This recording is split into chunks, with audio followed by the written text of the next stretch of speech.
Hey, welcome to part 5 of my Crypto 101 video series. In this video, I'm going to be showing you the ins and outs of blockchain explorers like Etherscan, BSCScan, Polygon Scan, etc. And I'll show you how I use these tools to interact with contracts, get a deeper understanding of the tokens that I'm purchasing, track wallets, and much more. Now, I want to preface this by saying that you can do a ton more than I'm going to cover in this video using these blockchain explorers.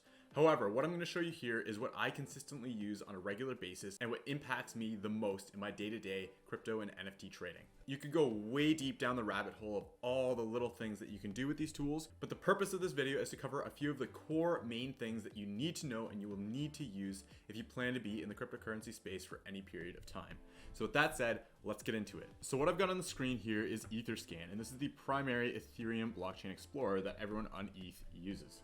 It's the main one, it's the best one, so I highly recommend you use this if you're transacting on ETH. Now, for every layer 1 cryptocurrency that you use, be it Ethereum, Binance Smart Chain, Polygon, Avalanche, you name it, they're all going to have their own block explorer. But the good thing is that they're all pretty much the same. You can see here, this is the Binance Smart Chain block explorer. This is the Polygon block explorer. So you can see that it's pretty much the same thing. It's going to vary a bit depending on which layer 1 you're using. But just like the decentralized exchanges that I covered in the last video, once you know how to use one of these and you understand the underlying concepts behind it, you'll be able to easily use and interact with all of them. So for the purpose of this video, I'm going to just focus on the Ethereum blockchain explorer because that is the one which I primarily tend to use. So to get into it, this is the homepage of Etherscan, and I really don't spend much time on this homepage at all. You can see we've just got some random stats here. Here are all the blocks that are being mined. Nothing that we really care about. In fact, there's only ever really 3 things that you'll be searching up and actually using in these blockchain explorers. And those 3 things are wallet addresses,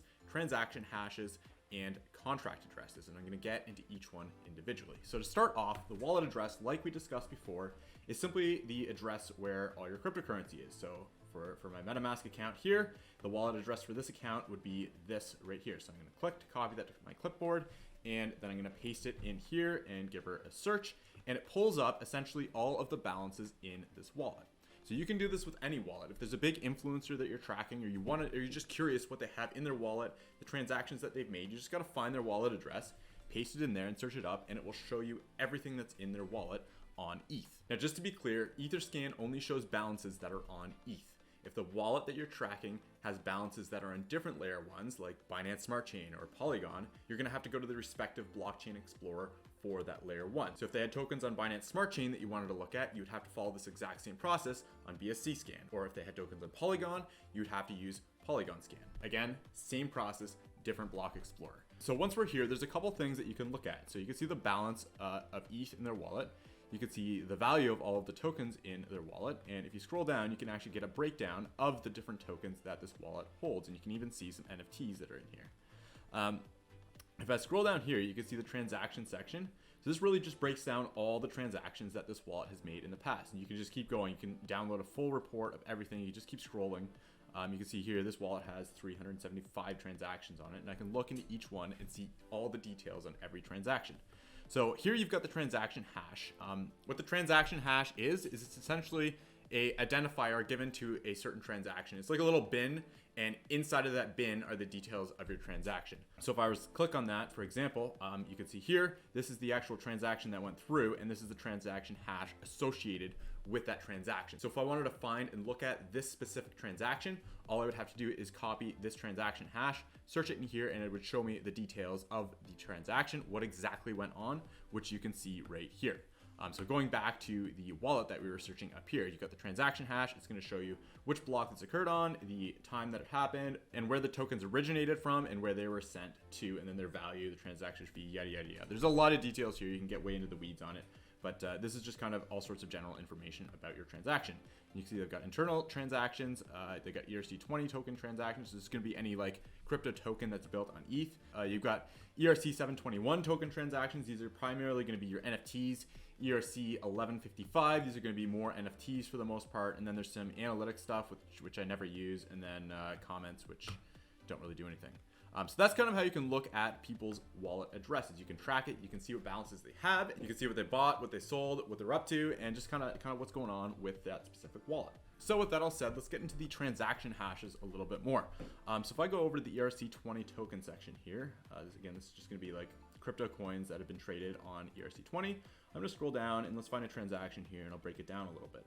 So let's actually grab this looks rare transaction here, because I actually did a video on looks rare a little while ago. So let's click on that and see what went on in here.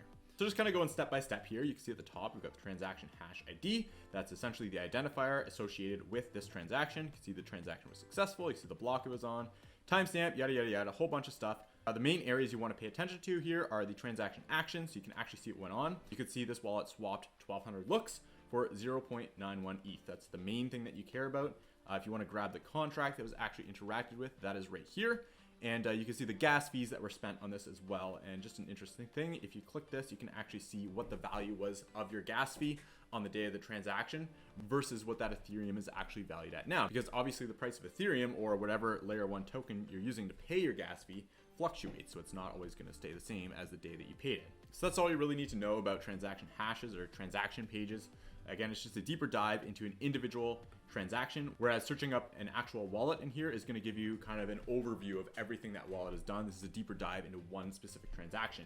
And you can see if I pull up my MetaMask here, and I'm already on the activity tab. So if I go over again to that activity tab here, I can go and I can click one of these, and I can click view on block explorer, right? So this was some action. I sent money somewhere, right? So I'm going to click on that, and I'm going to go view on explorer, and that is going to actually pull up the transaction hash page, the transaction page, and then I can actually go in on this explorer and take a deeper dive into what exactly I did, right? Because if I go back to MetaMask here, this isn't a ton of information. I could easily forget what went on there. And so by clicking that and being able to look into it a bit deeper, I can actually see and understand what I was doing on a deeper level. So the final thing I want to go over is contract addresses, how to search them, how to find them, and how to interact with them using Etherscan or any other block explorer. So a good way to find contract addresses is similar to how we added the token to our MetaMask in a previous video. You can actually take this, and that's actually the contract address that you were adding to your MetaMask there when you're adding the token in here. So I'm going to copy that address, and I'm going to just paste it in the search bar right here and search it. And so here you can see that this is in fact the Superfarm contract address. And here's a bunch of information relating to it.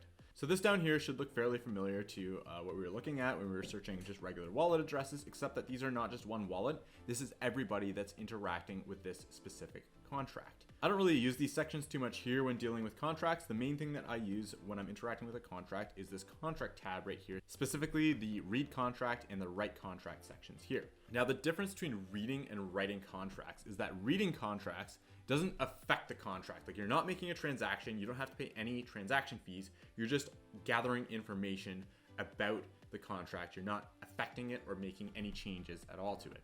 Writing contracts, on the other hand, you're actually making a transaction, you're interacting with the contract, and it will cost you a gas fee. So to illustrate how you can read and write contracts, I've actually gone ahead and pulled up the NeoTokyo Bytes contract and the NeoTokyo Citizen contract so I can show you how to do this live. There's going to be all sorts of reasons why you'll be reading and writing contracts, but I'm just going to show you an example so you understand how the process works. So if you're unfamiliar with the NeoTokyo NFT project, which in my opinion is one of the #1 NFT projects out there right now, everybody who owns a NeoTokyo Citizen NFT passively generates a cryptocurrency called bytes. These bytes need to be claimed from the NeoTokyo Citizen contract in order to have them dropped into your wallet, which you can then use or sell on the open market for ETH or any other cryptocurrency. Now, before I go ahead and actually claim the bytes that my Citizen has generated for me by writing to the NeoTokyo Citizen contract, I first want to check just to see how many bytes I'm actually eligible to collect.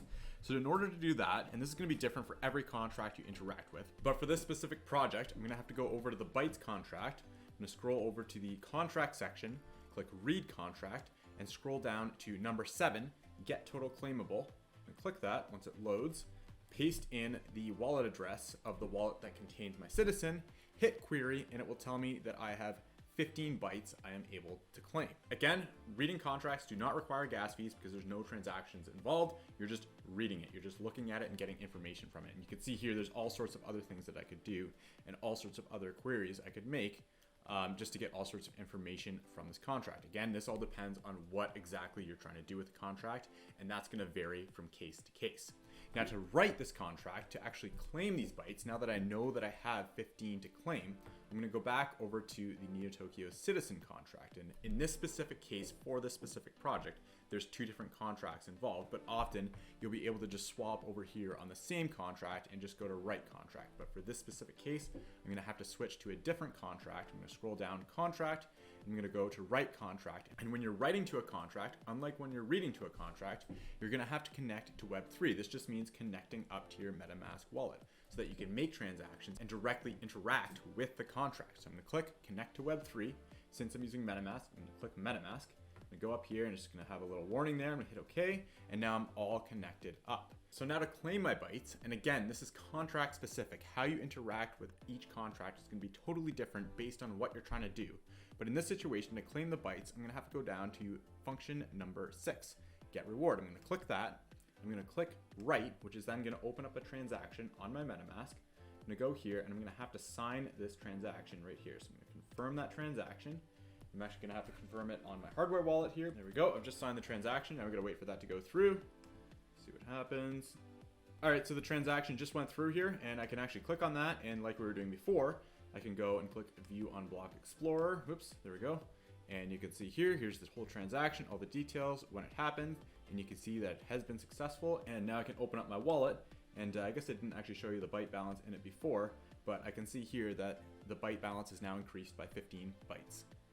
And I can actually confirm that it was 15 bytes, again, just by going into the transaction hash here, and you can see that it was actually exactly 15 bytes that got claimed there.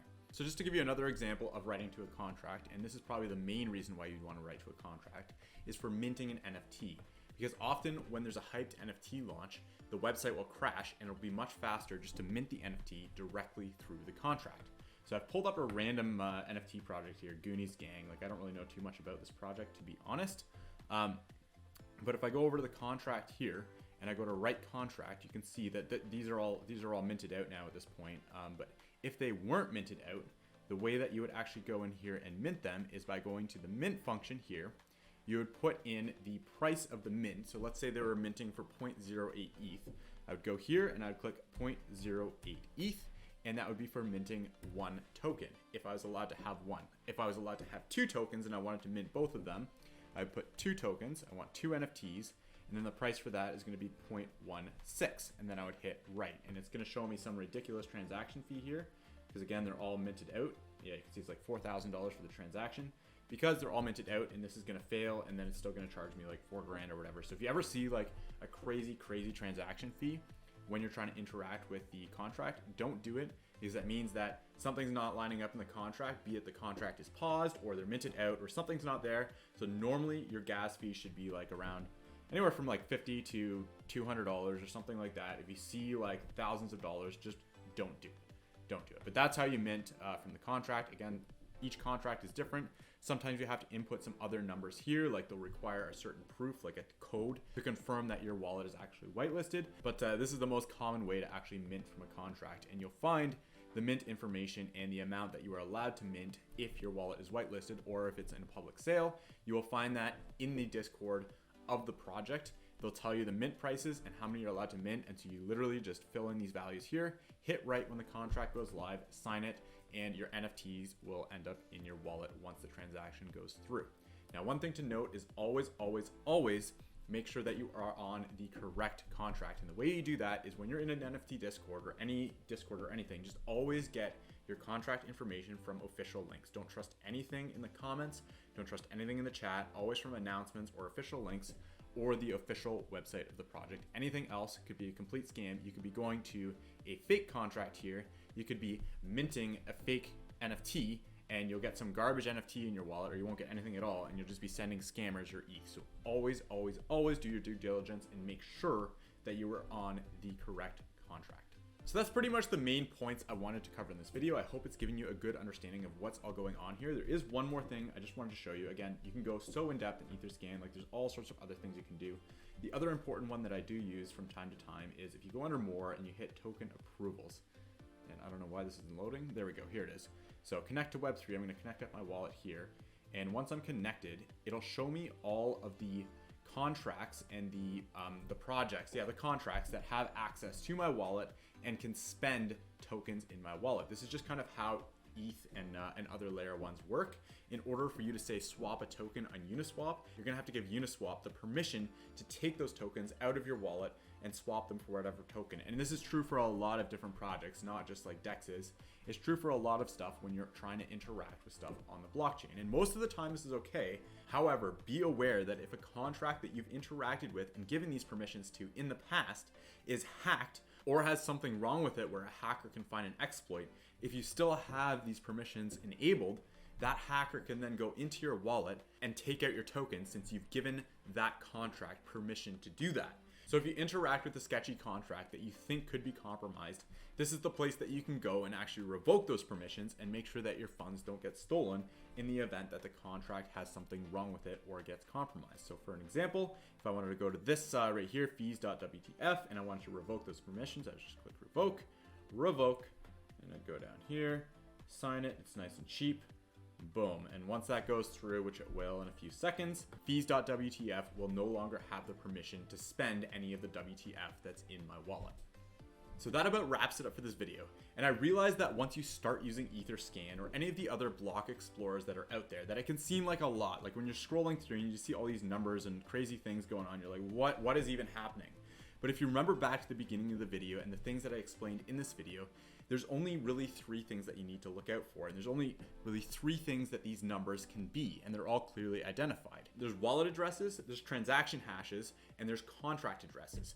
And again, everything is fairly clearly labeled. You can see here, these are transaction hashes. And yeah, there's also block IDs, but that's not really important. But as long as you know and understand which of those 3 addresses you're dealing with when you click on something, the whole process becomes a lot easier. Like, don't get overwhelmed by all of these long numbers and stuff like that. Just try and understand what category those numbers fit into. Again, if it's a wallet address, contract address, or a transaction hash. And once you can reliably categorize them, the whole process of dealing with Etherscan and these other block explorers becomes a lot easier. So just focus on getting good at categorizing the addresses and IDs that you see, and everything will fall into place and start to make a lot more sense. So that is it for this video. I hope you enjoyed. I hope you learned something. I know it seems like a lot at first, but once you start to play around with it for yourself, you'll be surprised at how much sense it makes and how quickly you can adjust and actually get good at using these programs. The next thing I'll be covering is how to buy and sell NFTs using OpenSea, how to interact with OpenSea and do so safely.